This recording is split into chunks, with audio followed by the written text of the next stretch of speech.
Шумите буките,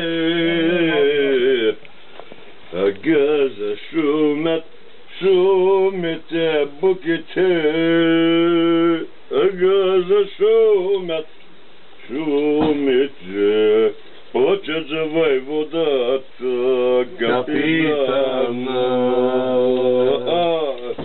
Ей, трябва да се обуча малко по родовски песни, защото всичко няма.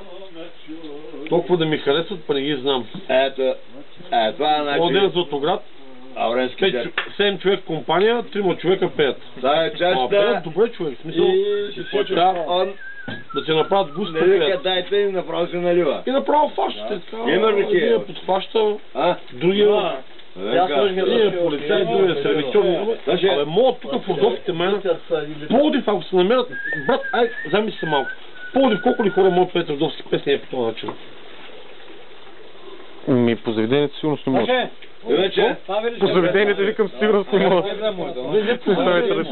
Кой може да пее? Ти колко хора познаеш колко могат да пеят? Никой. Някъде, в една компания, от 10 човека 3 могат да пеят.